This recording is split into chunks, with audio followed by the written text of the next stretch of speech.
There are millions of bacteria on our planet, each with a specific name given to it to help identify it.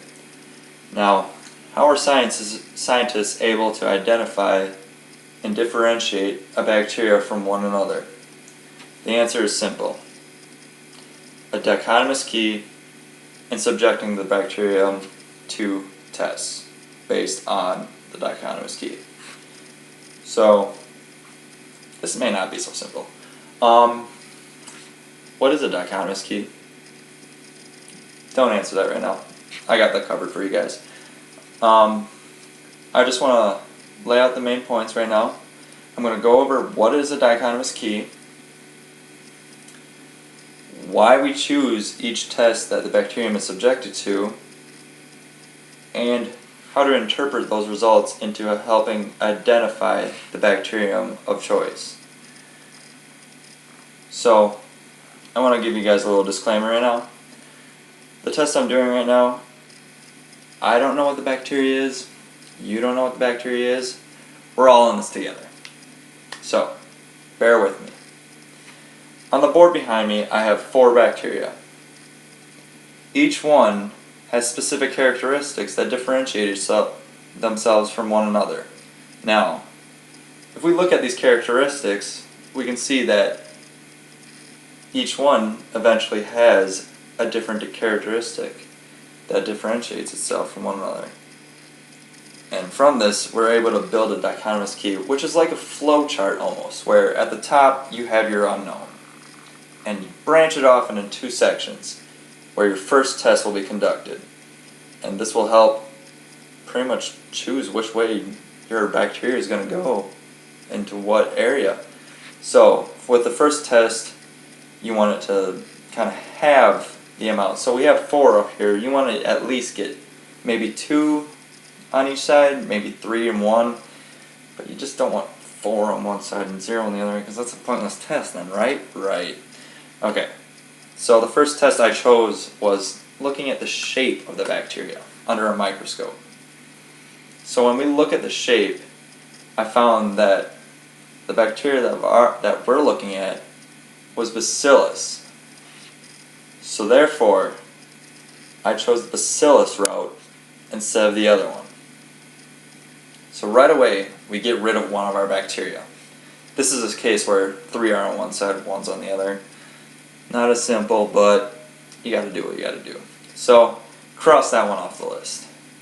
Now, the next part on our dichotomous key says we gotta test to see if the bacteria can ferment under sucrose, if it can produce an acid or not. And so, we do a phenol red test with sucrose.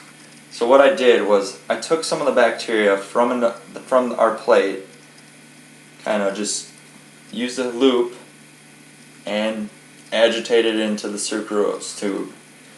Agitated, and then let it sit for a couple days in an incubator at 37 degrees Celsius.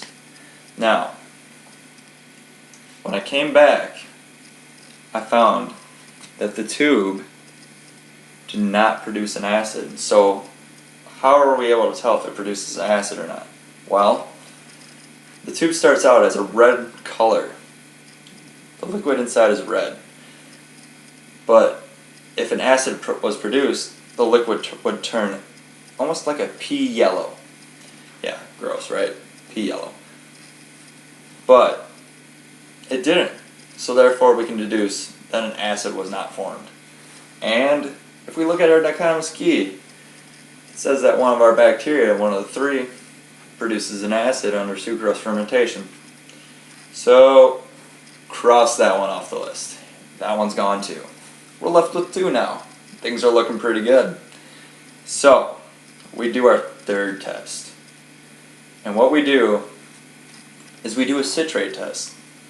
Because if we look, the citrate test will differentiate the last 2 bacteria, E. coli and Pseudomonas aeruginosa. So, when we do the citrate test has an auger slant tube. So instead of using an auger plate, we take the bacteria from that auger plate and put it on an auger slant tube, and we just spread it all the way down it.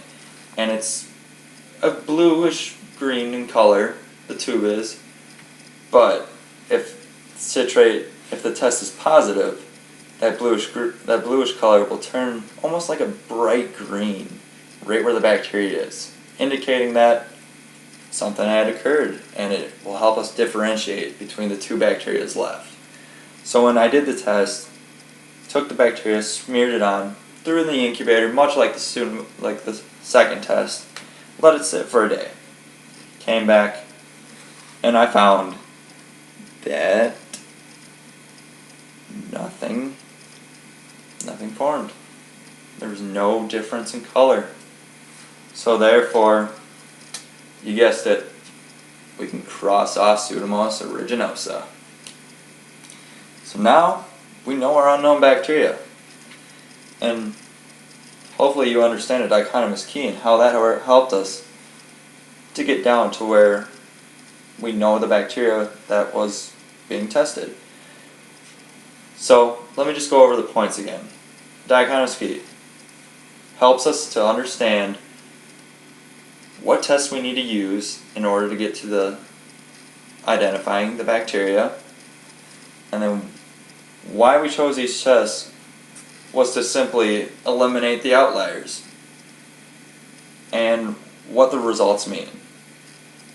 Well, we had a bacillus-shaped bacteria. We had no acid formation under sucrose fermentation and no citrate. The test for citrate was negative. So therefore, if we look at our characteristics for our bacteria, we're able to deduce that our bacteria was E. coli.